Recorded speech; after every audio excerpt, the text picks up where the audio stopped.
Summatiflər, diagnostika, onları rahat yaza bilirəm. Tamam.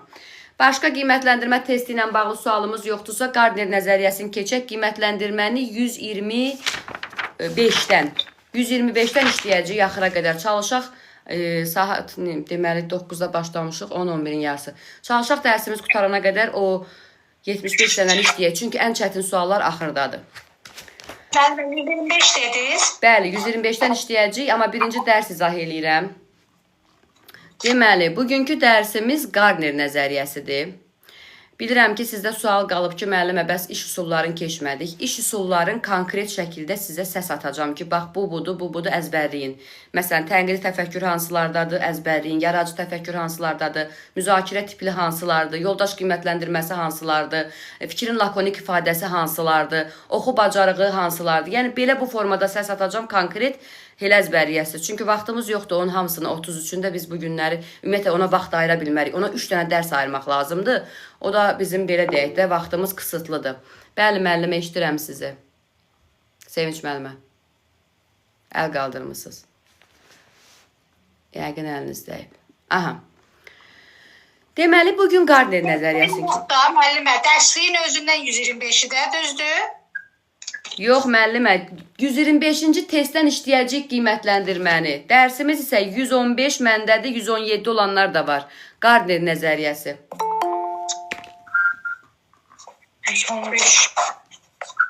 115, səhifə 115, 117-yə də baxın, ikisindən biri olacaq. Bəli, Gardner nəzəriyyəsi, bəli, dərsimiz... Bəli, Gardner nəzəriyyəsi. Qısa konkret danışacağım. Xahiş edirəm, hər kəs mikrofonu bağlasın. Diqqətlər məndə olsun. Qaranlıq qalan məqamı qeyd eləyin. Sonda kimə nə qaranlıq qalıb, ona aydınlıq gətirək. Bu kişinin nəzəriyyəsinə söhbət nədən gedir? Söhbət ondan gedir ki, insan zəkası 8 növdən ibarətdir. Yəni, insanın IQ-sünün 8 növü var. Bu o demək deyil ki, bir adamda ancaq biri olmalıdır. Ola bilər ki, bir adamda 3-ü də olsun. Amma ən güclü hansıdırsa, həmin insan o zəkaya məxsusdur. Yəni, burada söhbət nədən gedir? Niyə biz bu nəzəriyyəni keçirik? Bu nəzəriyyəni biz ona görə keçirik ki, şagirdlərimizin hansı intellektə sahib olduğunu, yəni burada söhbət idraki intellektdən gedir, IQ-dən gedir, sahib olduğunu bilək və ona uyğun tapşırıqlar verək, ona uyğun inkişaflarını təmin eləyək. Ona görə də mövzuda biz belə deyək, qısa konkret məqamlara toxunacaq, geniş yox. Birinci verbal lingvistiklərdir. Verbal lingvistik nə deməkdir? Yəni sözü sevənlər, danışanlar, kitab oxuyanlar, sözlərlə. Yəni bu insanlar sözlərlədir işi. Bunlar həm şifahi nitqə, həm yazılı nitqə üstünlük verirlər. Belə deyək də, bu cür insanlar nitqdən, yəni ünsiyyətdən çox gözəl istifadə eləmək bacarıqları var. İnandırmaq, başqalarını manipulyasiya etmək, informasiya vermək, özü haqqında danışmaq kimi bacarıqları var. Bu cür insanların sevdiyi məşğuliyyət nədir? Oxumağı, yazmağı, söz oyunları oynamağı, hekayə nəql etməyi sevirlər. Dərs materialı olaraq kitablarla, audio kitablarla da, audio da var. Nə olsun, eşitməkdir. Yəni sözdür də, eşidirlərsə bu da sözdür. Və səs yazan vasitələrlə işləməyi neynirlər? Sevirlər. Eyni zamanda bu cür insanları, bu cür uşaqlar, belə deyək, kitabla bağlı ekskursiyalar, oxumaqla bağlı, yazmaqla bağlı ekskursiyalar, onların xoşuna gələn məsələlərdir. İş üsulları olaraq müzakirə, debat, diyaloq, gündəlik yazma, hekayə qurmaq, bunlar belə şeyləri xoşlayırlar. Onlara necə tapşırıq verə bilərik? Məsələn, buna qulaq as, bunu oxu, bunu yaz kimi tapşırıqlar verə bilərik. Bunlar verbal lingvistiklərdir. İkinci bizim zəka növümüz məntiqi riyazi. Məntiqi riyazi zəkaya məxsus olan insanlar, onlar xoşlayırlar ki, məntiqləri çox güclüdür, amma hər şeyi qısa lakonik etməyi sevirlər. Belə deyək də, eksperiment aparmağı, sorğu-sual vasitəsilə dərslərin aparılmasını, məntiqi tapmacaları, hesablama aparmağı sevirlər.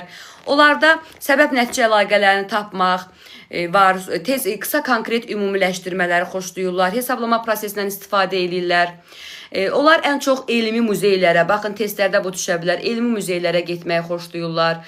Onlara belə tapşırıqlar vermək olar. Bunu hesabla, bu barədə tənqidi düşün. Tənqidi düşüncələr də çox yüksək olur bu insanların, məntiqi riyazi insanların. Kalkulyatorlardan, sonra dəqiq fənlərin tədqiq üçün lazım olan avadanlıqlardan, riyazi oyunlardan dərs materialı kimi istifadə etmək olar. Eyni zamanda onlara tapşırıq olaraq nə verə bilərik? Məntiqi tapmacalar verə bilərik, problem həll etmə verə bilərik, rəqəmli oyunlar verə bilərik və s. Bu da məntiqi riyazi intellektə məxsus olan insanlardır. Üçüncü gəldi musiqi ritmli intellekt. Musiqi ritmli intellekt nədir? Yəni, musiqi formalarını dərk edirlər, fərqləndirirlər. Eyni zamanda onların musiqi bacarıqları da olur. Onlar ritm, registr, melodiya, tembr, ton, bu sözləri harada gördünüz? Bilin ki, musiqi ritmindən söhbət gedir. Burada rəqqas buna aidiyyatı yoxdur. Rəqqası bədən kinestetikə əlavə eləyəcəyik. Deməli, musiqi ritmli insanlar necə düşünür? Ritm və melodiya ilə düşünürlər. Onlar sevirlər mahnı oxumağı, zümzümə eləməyi, dinləməyi, əl və ayaqları ilə hərəkətli ritmlər vurmağı. Eyni zamanda onları müəllim təmin eləməlidir nəylərlə? Konsertlərə getməklə eləyə bilər, müxtəlif musiqi alətlərlə ifa təşkil eləyə bilərik dərslərimizdə, çünki onların buna ehtiyacı var.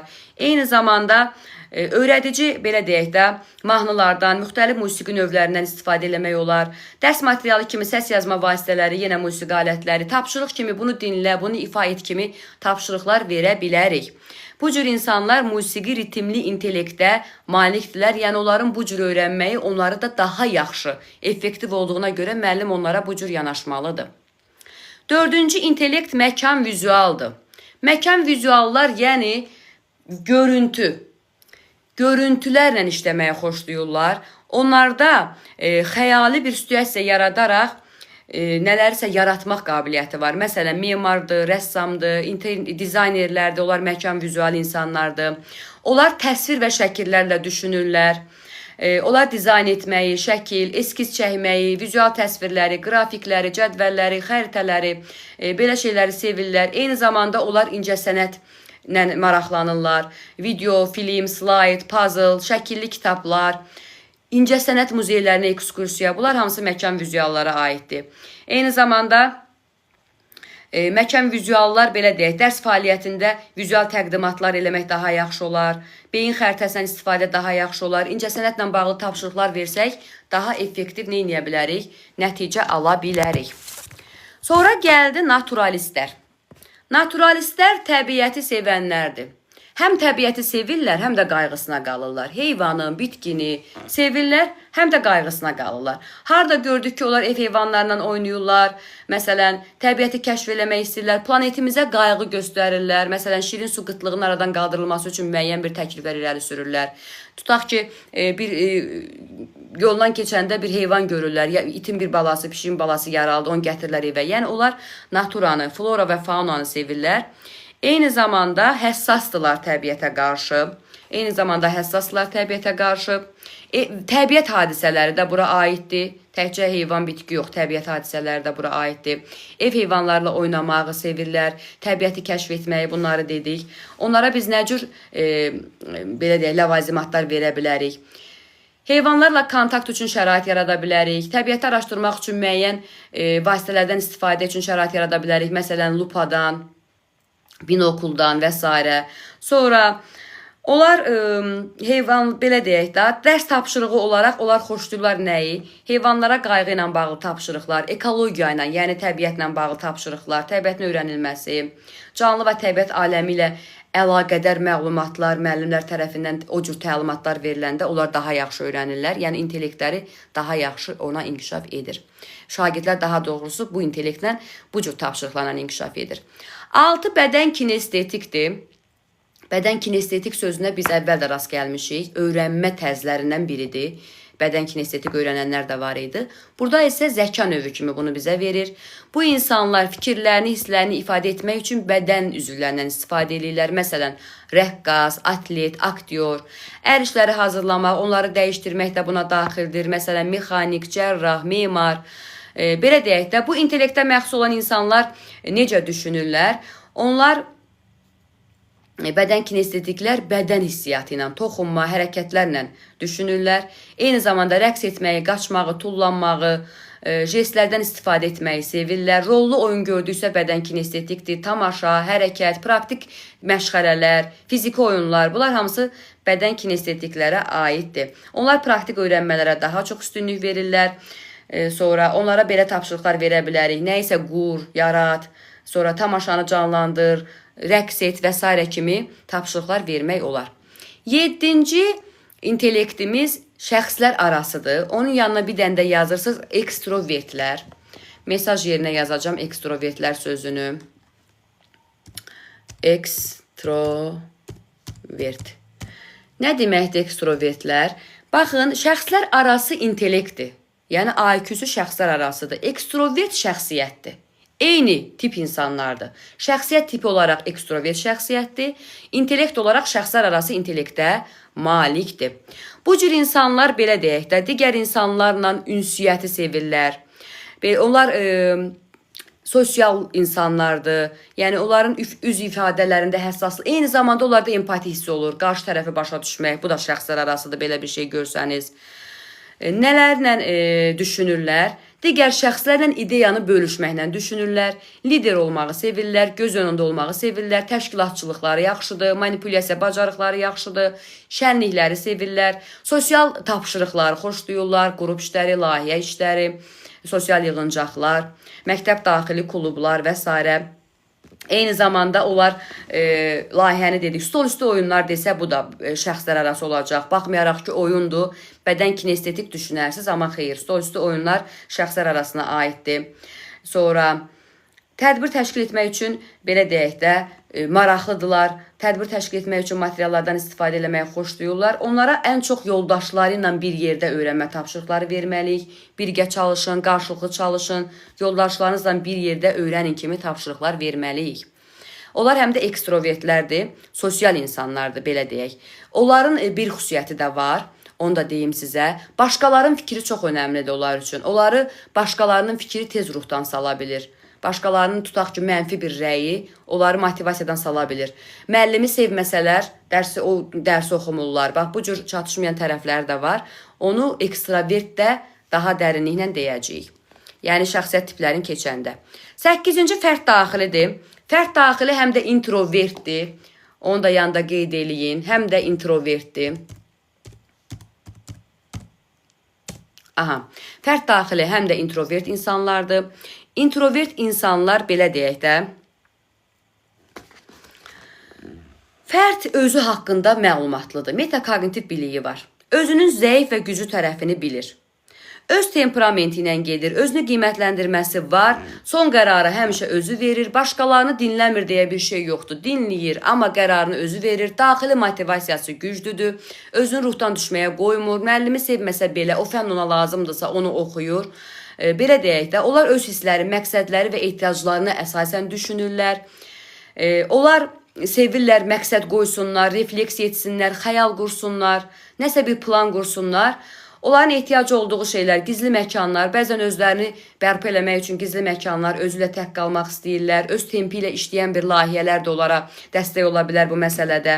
Eyni zamanda onlara individual yanaşsaq daha yaxşı olar. Fərdi şəkildə dərslərdə verə bilərik. Amma bu o demək deyil ha. İndi sonda gələcəm o məsələyə. Qoy belə deyək də bu fikrimi tamamlayım. Sonra özünü yoxlama vasitələrini, özünü qiymətləndirmədən istifadə etmək onlar üçün yaxşı olar. Layihə üçün materiallar tapıb gətirərlər. Məsələn, layihədə vəzifə bölgüsü veririk, hərə bir işlə məşğul olur. Bunu eləyərlər. Müəllim onlarda təlimatla özünlə əlaqəli məsələlər eləsə daha yaxşı olar. Öz seçimini et, bunu refleksiya et, özünlə bu məsələni əlaqələndir kimi tapşırıqlar versə, təlimatlar versə daha yaxşı olar. Bu oldu bizim Gardner nəzəriyyəsimiz. Nəzəriyyəsimiz deyirəm. Howard Gardner nəzəriyyəsi intellekt, yəni IQ. Burada intellekt əmsalından söhbət gedir, yəni zəkamızdan söhbət gedir, zəka növlərindən. Belə bir sual bayaq dedim ki, yarana bilər ki, niyə keçirik? Şagirdlərimizi tanıyaq, ona əsasən dərsimizi diferensiyallaşmış şəkildə quraq. Müəllimlərdə belə bir sual yaranır ki, hər sinifdə bütün intellekt növü var. Nə etməliyik? Mütəmadi olaraq nəzərə almalıyıq. Bu demək deyir ki, mən 1:45 dəqiqənin içərisində bu 8 tipin 8-in də nəzərə almalıyam. Belə bir şey yoxdur. Mütəmadi olaraq nəzərə almalıyıq. İndi suallarınızı görək. Kim sual vermək istəyirsə sualları görək. Sonra qiymətləndirmə ilə bağlı testlərimizi işləyəcəyik. Müəllimlər, sual vermək istəyən var. Qaranlıq qalan məqam oldu mu bu nəzəriyyədə? Heç kimdə qaranlıq heç nə qalmadı. Tamam. Tarix muzeyinə getmək nə idi? Vizualdır? Yox.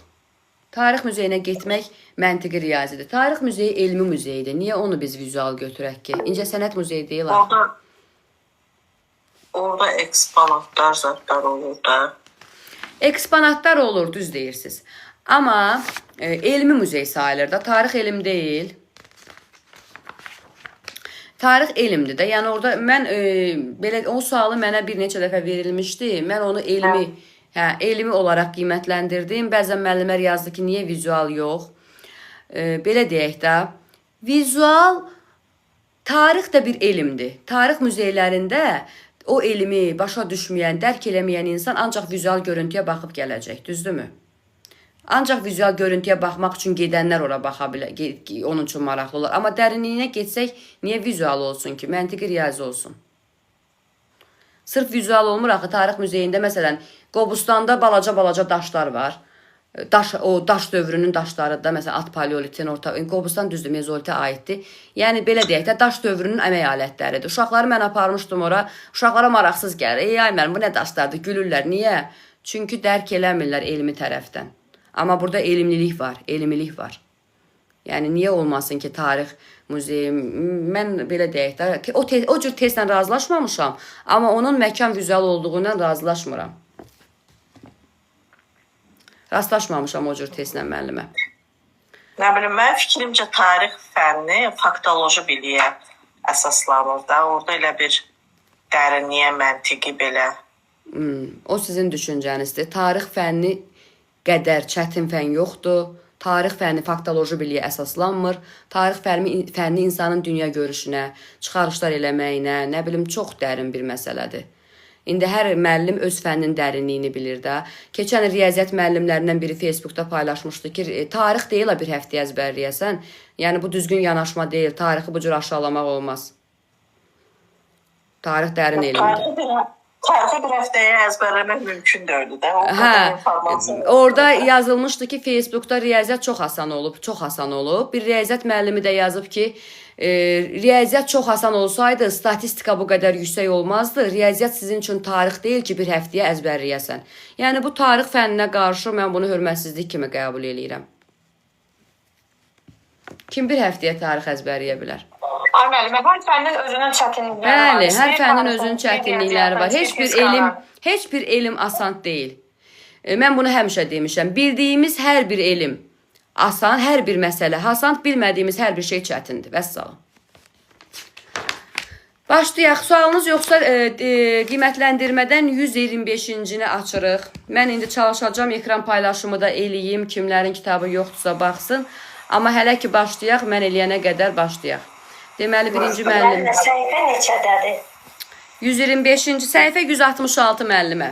166, siz sağ olun. Mesaj yerinə də yazıram. Səhifə 166 testdən. Deməli, test bankı,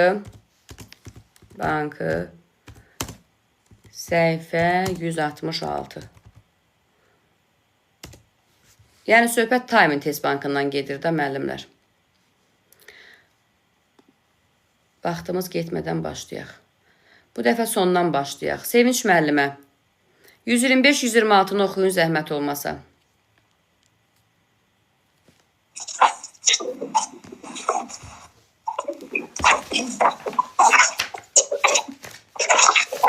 %5'də müəllimə. Bəli, 125-126.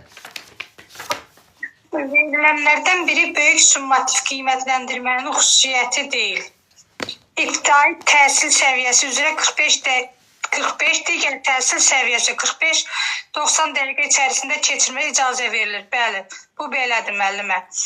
Təmayülləşmiş 9-cu siniflərdə tam orta təhsil səviyyəsi üçün nəzərdə tutulmuş buraxılış imtahanı fənləri ilə yanaşı pedaqojik buranın qərarı ilə müəyyənləşdirilmiş fənlər üzrə keçirilməsinə icazə verilir. Bəli, tək müəllimə əsas fənlər deyil, texnologiya obrislərin də böyük summativ var 9-cu sinifdə.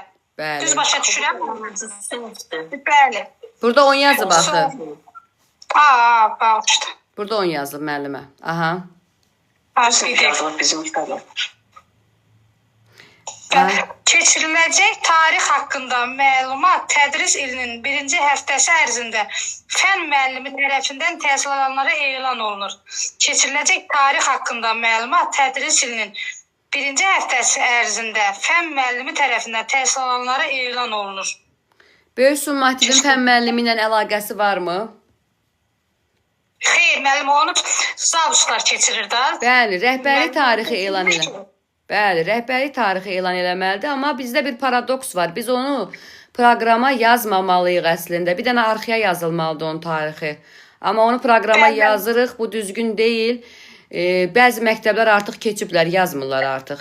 Sizdə də əgər elə bir belə deyək də, siz təklif eləyə bilərsiniz ki, yazılmamalıdır. Yəni proqrama, o müəllimin proqramına yazılmamalıdır. Çünki müəllimin keçdiyi dərs vaxtı olmur. Dərsdən kənar fəaliyyətdə olur bu. Bəli, onu bizdən maarifdən özü göndərilir ki, plan tarixdə keçirilməlidir. Bəli, bəli. O tarixi də bir şagirdlərə rəhbərlik tərəfindən elan olunur, fən müəllimi tərəfindən yox. Aha. Düz deyil, elədir. Amma Artidən götürdüyümüz bütün proqramlarda axırıncı dərs gününə imenli tarixdə yazıb proqram paylaşdırılır. Səhvdir də, səhvdir müəllimə. Bəli, amma yuxarıdan gəlir də bu səhv. Yuxarıdan gəlir bu səhv. Söhbət onunla gedir ki, bizə bu tərəfdən təlimat keçən belə deyir, yuxarıdan da bizə proqram o cür gəlir. Bəli. Bizdə böyük summativ olmur. Bəli, bu paradoks yaradır. Böyük summativ normalda bu tərəfə, yəni müəllimin, fən müəlliminə aid olan o proqramı yazırıq.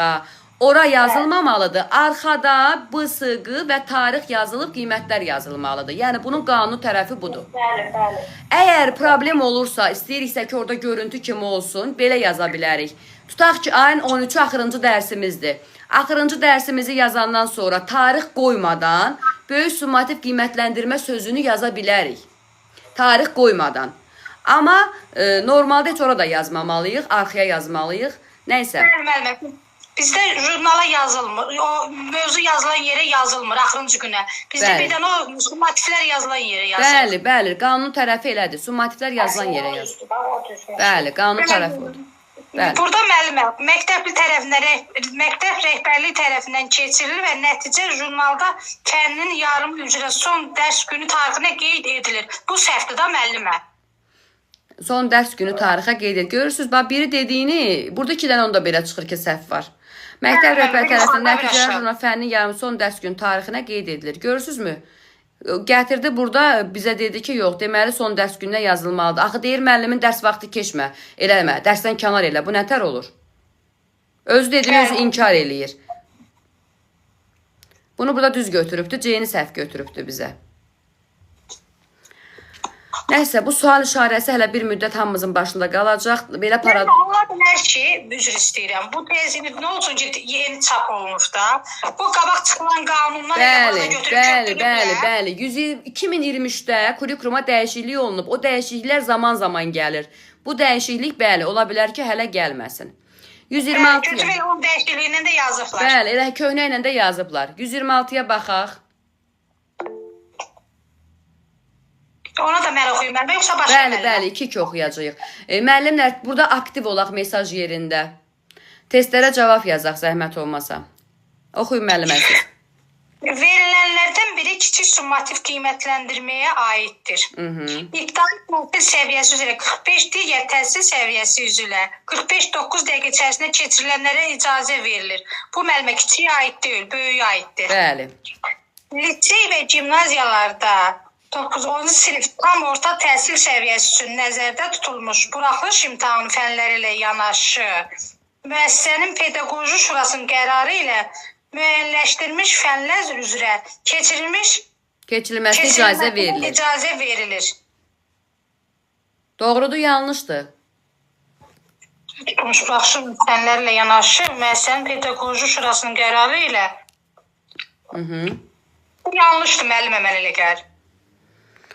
Niyə yanlışdır ki? Böyük summativ qiymətləndirmə 10-cu sinifdə 3 fəndəndir, düzdürmü? Amma pedaqoji şuranın qərarı ilə daha 3 fəndən də keçirilməsinə icazə verilir. Yəni kiçik summativ qiymətləndirməyə aid deyil, düz deyirsiniz. Test olaraq yanlışdır, cavab onu götürməyəcəyik. Amma fikir olaraq doğru fikirdir. Doğru fikirdir, bəli, Bəli. müəllimə. Keçiriləcək tarix haqqında məlumat tədris ilinin 1-ci həftəsi ərzində fən müəllimi tərəfindən təhsil alanlara elan olunur. Bəli, müəllimə, bunu biz elan edirik. Əvvəldən ki, filan günü biz Bəli. summativ edəcəyik.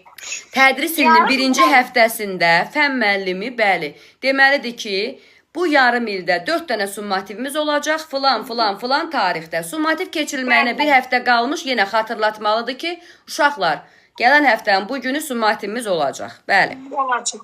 Yarım il ərzində keçirilən mövzuları əhatə edir. Bəli, yarım il ərzində olan mövzuları əhatə edir. Məmə, böyük summativdir, bu kiçik deyil. Bəli, kiçik deyil. Sonra Kiçik deyil. Birinci sinifdən keçirilməsi nəzərdə tutulur.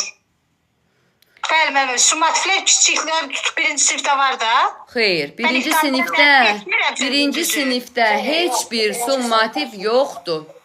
Heç bir summativ, nə kiçik, nə böyük. Birincilərdə yoxdur, obsif dairələrdə var müəllimə. Bəli. Bir dənə birincilərdə heç biri yoxdur. Deməli, 2 ilə 3-də ancaq buraxılış fənlərindən böyük summativ var.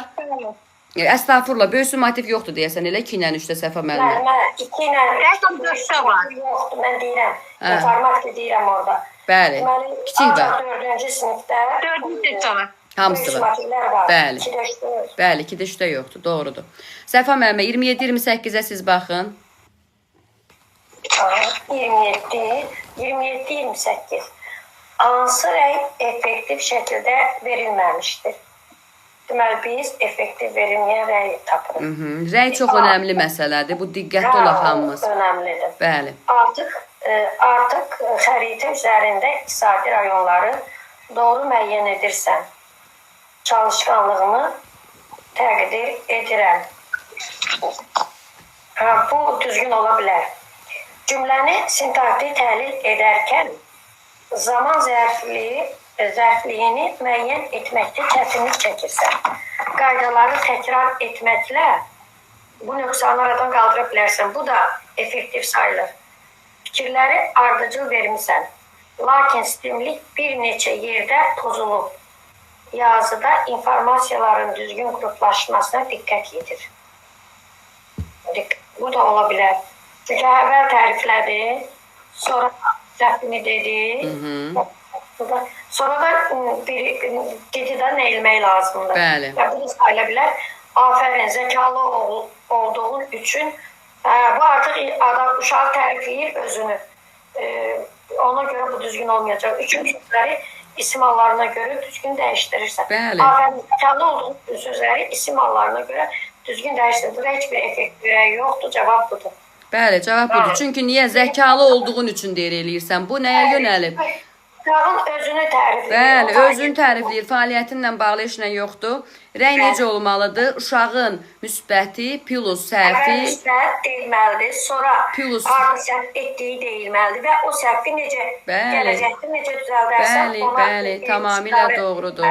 Bəli, 128-ə baxaq. Mövzulara diqqət etməyin. Kiçik summativ qiymətləndirmədə nəticə yüksək olmasına təsir edəcək. Necə bölmə üzrə mövzulara diqqət Etməyin. Uşağa deyir ki, etməyin, başa düşdüm. İki summativ qiymətlərin nəticələri şey olmasın. Bu da sayıla bilər. bəli, doğrudur. 128-ə baxaq. Hansı fikir doğrudur? A. Summativ qiymətləndirmədə müşahidə üsulundan istifadə etmək olar. Yox. İkincidir ki, onun müşahidə üsulundan summativ qiymətləndirmədə. Müşahidə niyə olur? Müşahidə ilə mən necə summativ eləyərəm? Uşağın fəaliyyətini qiymətləndirirəmsə bacarığını. Bəli. Burada nə müşahidə? Müşahidə ilə qiymətləndirmə nə vaxt olar müəllimə? Formativdə olar, summativdə olmaz. Formativdə olar, bəli. Bəli, formativdə olar, summativdə olmaz. Doğrudur, davam eləyək. Həm qeyri-formal, həm də formal müşahidənin qeydiyyatına aparılması məqsədə uyğundur. Bəli, bu vacib deyil, amma məqsədə uyğundur. Bəli. Qeyri-formal müşahidə nəticəsində əldə olunan informasiya etibarlı deyil. Xeyr, düz demir bu. Ola bilər, etibarlı olar. Niyə olmaz ki? Qeyri-formal müşahidə edirəm. Yəni əvvəlcədən planlaşdırmamışam, amma müşahidə edirəm. Amma görürəm, uşaqlar bir şey eləyir, o müşahidə edirəm, necə etibarlı ola bilməz. Özümə eləyirəm axı bunu. Formal müşahidənin aparılacağı meyarlar ilin əvvəlindən müəyyənləşdirilir. Yox, mən onu bir dərs üçün eləyirəm sadəcə. Ola bilməz. Konstruktiv rəydə şagirdin emosional vəziyyəti əks olmalıdır. Xeyr. Uşağın emosiyalarına yox, fəaliyyətinə fikir verilməlidir. Cavab olacaq B. Bəli, tamamilə doğrudur. Cavabımız B variantı oldu. Baxım görüm digər Gülşən müəllimə siz 29-30-a baxın. Görün müəllimlərdən kim rəydə cavabları yazır. Rəydə aktiv olan müəllim bir dənə Gülnar müəllimədir. Vəssalam. Müəllimlər rəylərdə aktiv olaq, xahiş edirəm. Müəllimə, mən elə bir orada rəy yazmırlar, sizin sizə çara fikir vermədim. İndi bir rəy bildirərəm. Hə, yazın. Gülşən müəllimə siz 129 oxuyun. Ekran paylaşımım görsənir 129. Bəli. Aha, əla. Rubriklərlə bağlı yanlış fikir hansıdır? Rubriklər ümumi və tapşırığa əsaslana bilər. Bu düzdür. Ümumi rubrikdən müxtəlif zamanlarda istifadə etmək mümkündür. Bu da düzdür də. Analitik rubrikin meyarları tapşırığa əsaslanan rubrikin meyarlarına nisbətən daha dəqiq olur. Aha, bu da düzdür. Tapşırığı etməmişdən qabaq şagirdləri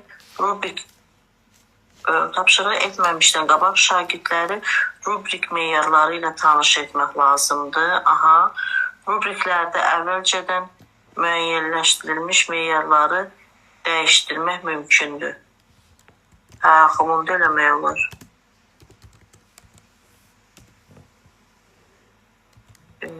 Analitik rubrikin meyarları tapşırığa əsaslanan rubrikin meyarlarına nisbətən dahadır. Tapşırığa əsaslanan holistikdən daha dəqiqdir, onu bilirəm.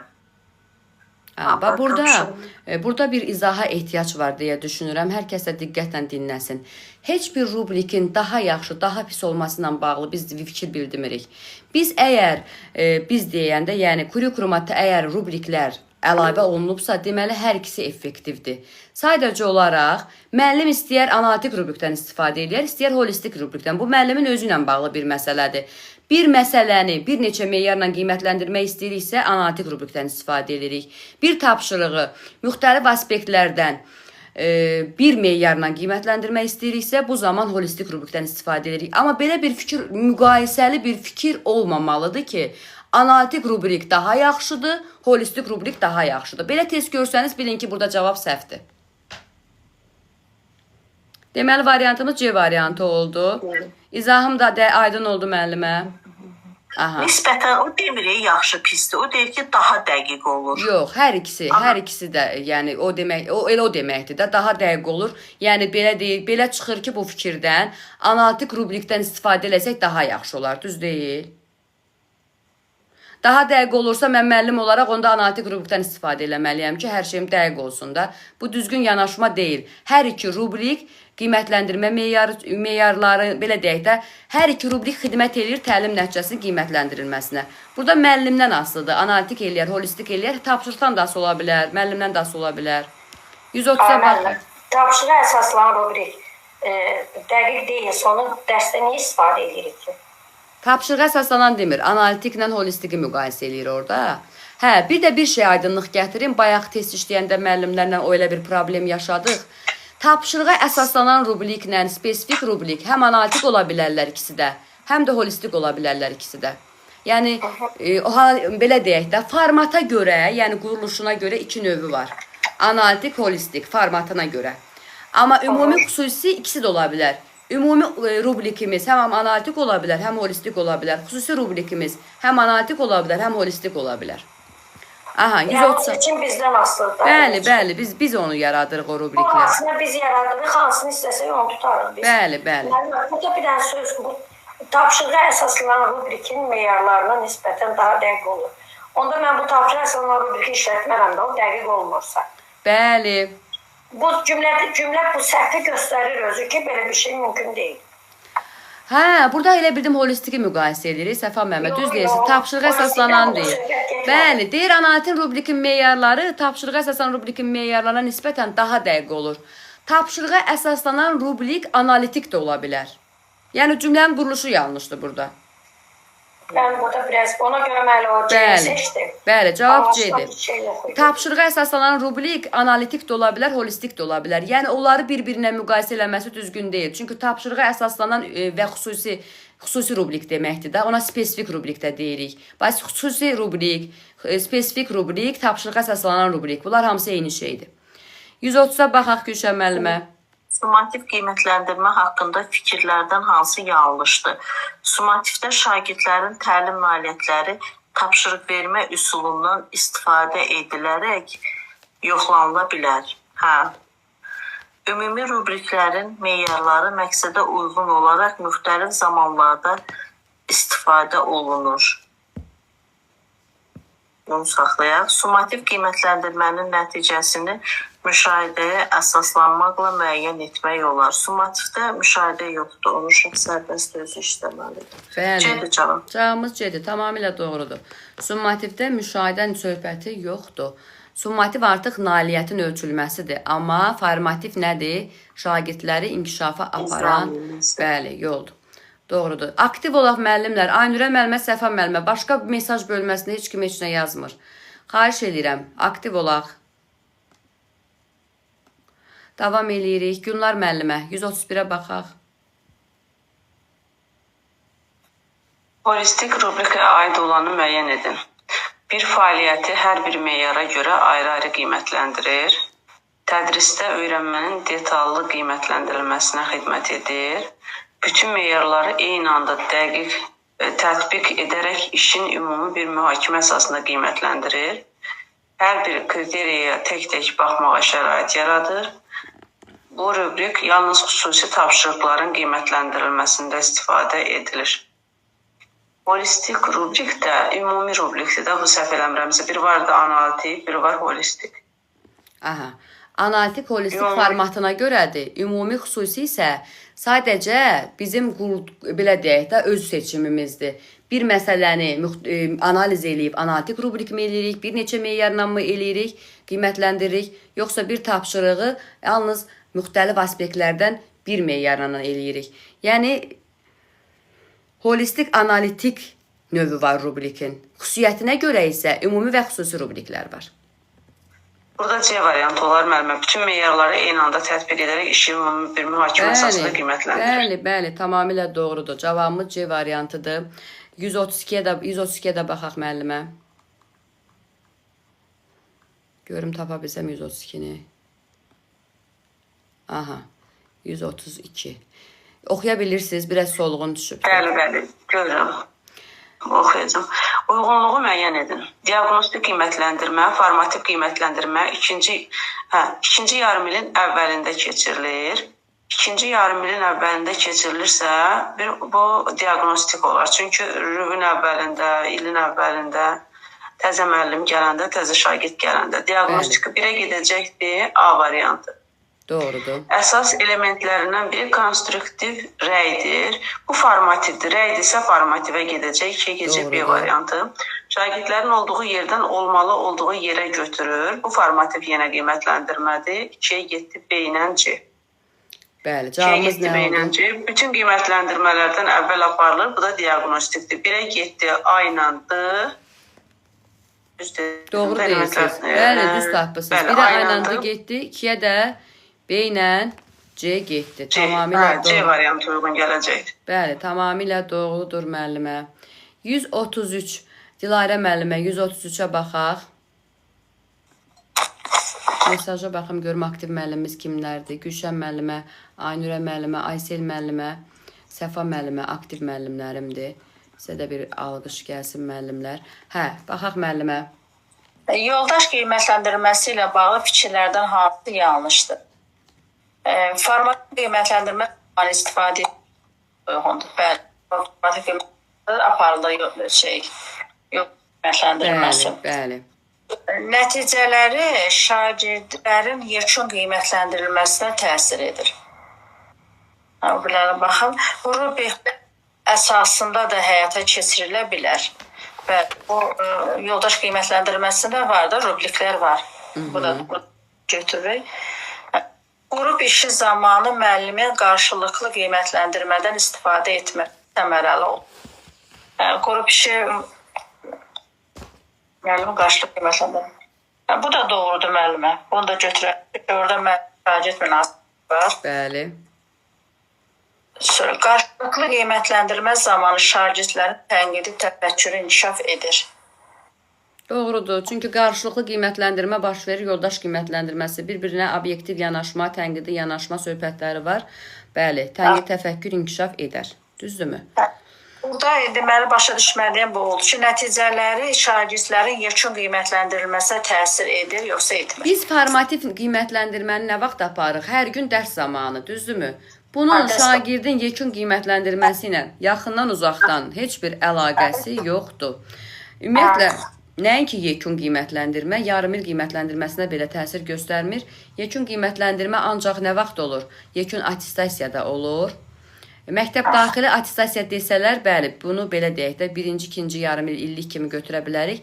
Amma ümumi yekun attestasiya deyirsə, bu artıq 9 və 11-ci sinifdən söhbət gedir. 134-ə baxaq. Cavabımız B variantı. Bəli, cavabımız B variantıdır. Sonra 34 mart ayında Nizami Gəncəvi mövzusunda keçirilən quizdə şagird 70% nəticə duyur. Aslında isə eyni mövzuda keçirilən quizdə şagird 70% yaxın nəticə göstərir. Qiymət vasitəsində prinsiplərdən hansının tələbinə riayət etmişdir? Burada aydındır ki, etibarlılıqdır. Bəli, çünki 70% nəticə toplayır, aprel ayında isə neyini 70-ə yaxındır. Deməli, burada etibarlılıq qorunubdur. Bəli, davamlılıq var qiymətlərdə. 135-ə də baxın müəllimə. Noyabr ayında keçirilən imtahanın nəticələri dekabr ayında eyni mövzuda keçirilən imtahan nəticələrindən kəskin dərəcədə fərqlənirdi. Nəticələr qiymətləndirmə prinsipindən hansına tələbinə cavab vermir. Burada deməli dekabr ayında eyni mövzuda keçirilən imtahan nəticələri kəskin fərqlənir. Bunlar bir-birinə fərqlənirlər. Deməli uyğunluq, A variantı, etibarlılıq, spesifiklik, konstruktivlik və qərəz. Burada fərq var. Yəni burada etibarlılıq pozulubdur. Yəni eyni mövzuda. Bəli. Bəli, burada artıq etibarlılıq pozulubdur. Doğrudur. Davam eləyirik. Aysel müəllimə, siz baxın 136-ya. Mesaj bölməsinə görüm hansı müəllimlərimiz aktivdir. Banüçək müəllimə aktivdir. Sevinç müəllimə, Günlar müəllimə, Səfa müəllimə, Gülşən müəllimə. Aha, oxuyun müəllimə. Uyğunluğu müəyyən edin. Diaqnostik, formativ, summativ. Keçirmiş müddət ərzində şagirdlərin nəyi və nə dərəcə öyrəndiklərini ölçür. Bu diaqnostikdir. Formativ şagirdin bilik və bacarıqlarını inkişaf etdirməyə xidmət edir. Şagirdlərin mövzuda bağlı ilkin bilik və bacarıqların haqqında məlumat verir. 1C şagirdlərin bilik və bacarıqlarını inkişaf etdirməyə xidmət edir. Şagirdlərin nəyə edir? C bəndidir. Bəli, deməli cavabımız C bəndi deyil, xeyr. Təzədən bir dənə analiz eləyək. Keçirilmiş müddət ərzində şagirdlərin nəyi və nə dərəcə öyrəndiklərini ölçür. Ölçmək varsa nə olar? Diaqnostik deyil, mən ümumiyyətlə ölçdüklərəm. Şagirdin bilik və bacarıqlarını inkişaf etdirməyə xidmət eləyir. Bu olar diaqnostik. Əstağfurullah, inkişaf etdirməyə xidmət edir formativdir. İlkin isə diaqnostikdir. Deməli, burada biz summativdən danışırıq. Ümumiyyətlə, ölçü varsa kəmiyyətdən söhbət gedir. Kəmiyyət varsa summativdir. Deməli, 3-ə gedəcək A. Bəli. 1C, 2B, 1-ə gedəcək C. Bəli, ilkin bilik və bacarıq. İnkişafını izləmək isə nədir? Formativdir. Aha, 137-yə baxaq müəllimə. Görüm 137. Bircə dəqiqə 137 görək hardadır. Cədvələ uyğunluğu müəyyən edin. Qiymətləndirmə şagirdlər məqsədə çatmaq üçün istiqamətləndirin. 137 nəvər baş gündə düşüb burada. Sizdə kitabda varsa oradan oxuyun, hə? Mən də onlayn baxıram. Diaqnostik qiymətləndirmə şagirdlərin məqsədə çatmaq üçün istiqamətləndirilməsinə xidmət edir. Diaqnostik qiymətləndirmə müəllimə yeni mövzuda təqdim edilməsi nədən başlamalı olduğunu göstərir. Uyğunluğu tapırıq. 2 doğrudur. Diaqnostik qiymətləndirmə müəyyən bir bala və ya düzgün cavabların sayına nəzərdə tutan bir rəqəmə, qiymətə əsaslanmır. qiymətləndirmə müəyyən bir bala və ya düzgün cavabların daha nəzərdə tutan bir əsaslanma şagirdlərin sonunda nələri öyrənmiş olduqlarını müəyyənləşdirmək üçün diaqnostik qiymətləndirmə aparmaq olar. Uyğunluq tapırıqsa... Bəli, uyğunluq axtarırıq. Diaqnostik qiymətləndirmə şagirdlərin məqsədi çatmaq üçün istiqamətləndirilməsinə xidmət edir. Deyir, müəllim burada. Hamısı doğrudur deyirsiniz? Diaqnostik qiymətləndirmə şagirdlərin məqsədə çatmaq üçün Diaqnostik qiymətləndirmədə dərsin məqsədi olmur axı. Formativdə olur. Düzdür, diaqnostik qiymətləndirmə müəllimə yeni mövzunu təqdim edir, nədən başlamaq Bəli, olduğunu iki doğrudur. İki doğrudur. Çünki diaqnostik için qiymətləndirmə aparılır. Diaqnostik qiymətləndirmə müəyyən bir bala və ya düzgün cavabların sayını nəzərdə tutan bir rəqəmə, qiymətə əsaslanmış. Bəli, doğrudur. Niyə? 3 doğrudur. Müəllimə 3 doğrudur axı. Diaqnostik qiymətləndirmədə biz şagirdə bal və rəqəm yazmamalıyıq axı. Bu summativdə olmalıdır. Uyğunluğu istəyir, amma yanlışda yanlışı tapmırıq. Aha, axı 3 doğru. Yanlışda doğru qarışdırdım. Ediyor. Yanlışda yanlış olmalıdır. Deyir 2-dir, 2-4. Bəli. Çünki 4 niyə yanlışdır? Deyir ki, şagirdlərin sonda nələri öyrənmiş olduqlarını müəyyənləşdirmək üçün. Bəli, son deyilsə, bəli, bu summativ olar, diaqnostik olmaz. Doğrudur müəllimə. Davam edirik. Aktiv müəllimlər görək yenə kimlərdir? Dilarə müəllimə, Səfa müəllimə, Aynurə müəllimə, Sevinç müəllimə. Bəli, aktiv müəllimlərimi də alqışlayıram, sizi də alqışlayıram. Davam edirik. Davam edirik. Hansı müəllimə ilə bir dənə mən burada baxım. Hə. Banüçə müəllimə, siz oxuyun. Uyğunluğu müəyyən edin. Formativ, summativ. Qiymətləndirmə vasitələri 4 çətinlik səviyyəsində hazırlanır. Qiymətləndirmə şagirdin təlim prosesi zamanı əldə etdiklərini müəyyənləşdirməyə və inkişaf etdirməyə xidmət edir. Bu qiymətləndirmə şagirdin artıq nə əldə etdiklərini yoxlanılır, nə əldə etdikləri yoxlanılır və şagirdin nəticələrinin kəmiyyətlə yazılmasını təmin edir. Qiymətləndirmənin məqsədi şagirdi qarşıya qoyulmuş məqsədə çatdırmaqdır.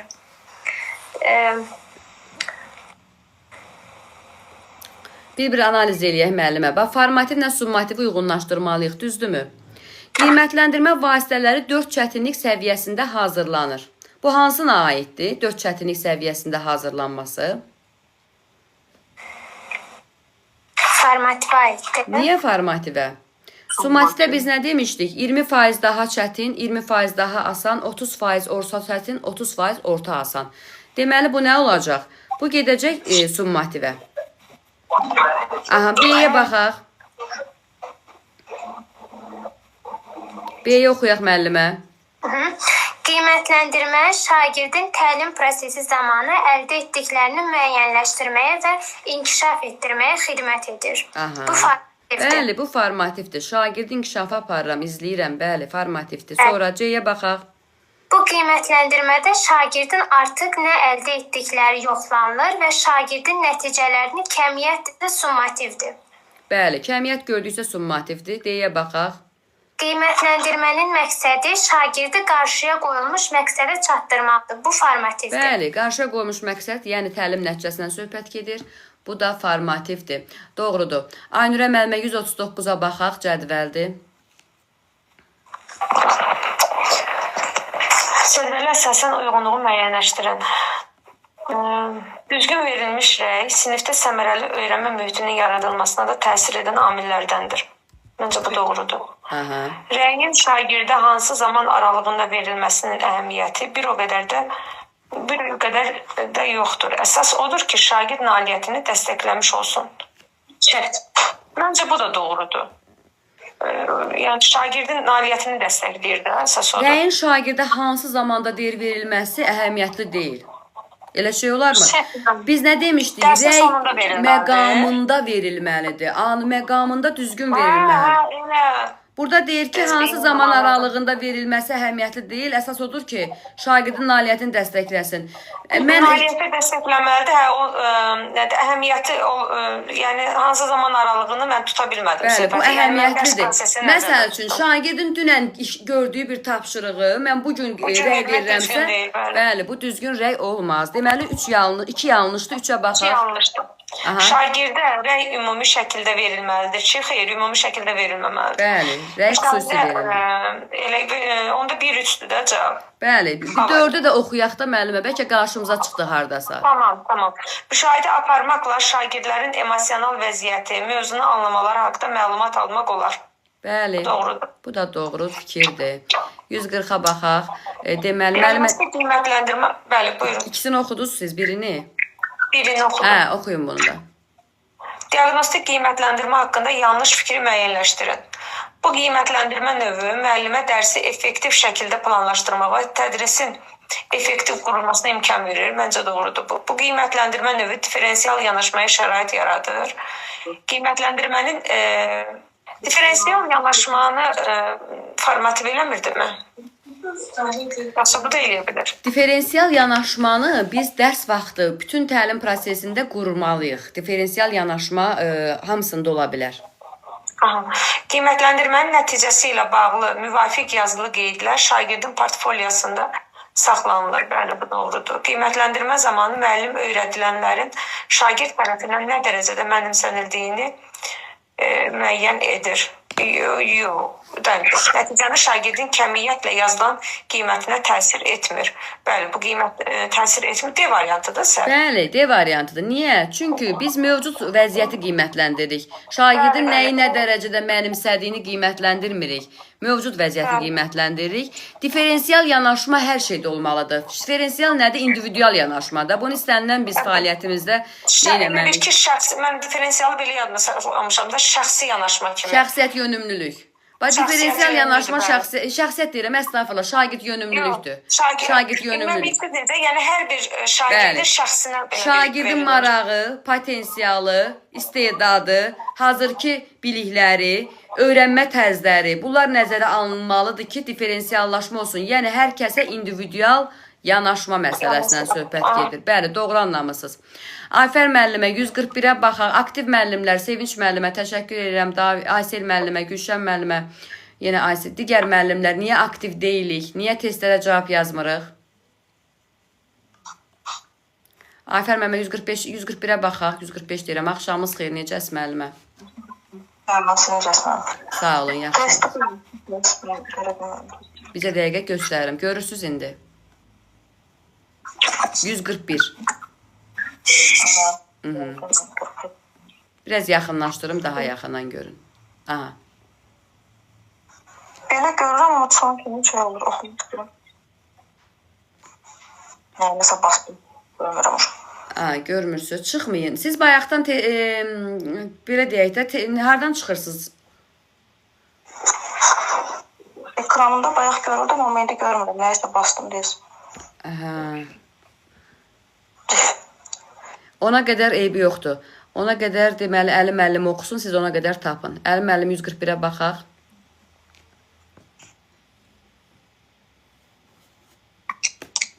Tamam. Salam. Uyğunluğu müəyyən edin. 1 diaqnostik, 2 formativ, 3 summativ. A. Şagirdlərə öyrənmə prosesində dəstək verir. Bu formativdir. Bəli, tamamilə doğrudur. Bölmənin əvvəlində aparılır. Bu hansı olar? Bu bölmənin əvvəlində, bəli, diaqnostikdir, tamamilə doğrudur. Bölmənin əvvəlində aparılsa diaqnostik olar. Sonra birinci sinifdə bu qiymətləndirmə aparılmır. Bu da summativdir. Bəli, bu da summativdir. Tamamilə doğrudur. 142-yə baxaq. Bir dəqiqə gətirin biraz aşağı. 142-ni də görəsiz. Aha, baxaq 142-yə. Burada deməli 141-də oldu. Evi yoxdur, variant axtarmayın. Əsas odur düzgün demisiniz. Baxaq 142-yə. Cədvələ əsasən rəy haqqında uyğunsuzluğu müəyyənləşdirin. Doğru bir də idraki fəaliyyətə yönəlik olmalıdır. 2 emosiyalara yönəlik olmalıdır. Yönəlik olmalıdır. Bu səhvdir. Bəli, bu səhvdir. Emosiya heç olmamalıdır. Bəli. 3 yanlışda 3 qarşılıqlı qiymətləndirmədə rəydən istifadə etmək olar. Niyə olmasın ki, Bu olsun? olar. Bəli, Bu olar. Amma burada yanlışdadır. bəli, Uyğunsuzluğudursa deməli onu götürmək olar. bəli. Yanlışda doğru götürərik. Və 4-də rəyin ümumi verilməsi şagirdlərin inkişafına müsbət təsir edir. Edərmi Rəy sizcə? ümumi verilmir. Xeyr, rəy xüsusi verilməlidir. Tutaq ki, müəllim deyir ki, bugün çox yaxşı idin. Nə? Harda yaxşı idin? Bu ümumi rəydir. Belə rəy verilməməlidir. Rəy xüsusi verilməlidir. Spesifik olmalıdır. Bu yanlışdır. Deməli, nə edəcəyik? Uyğunsuzluq istəyir. Doğruda yanlış, yanlışda doğru. Nə götürərik? 1, 3.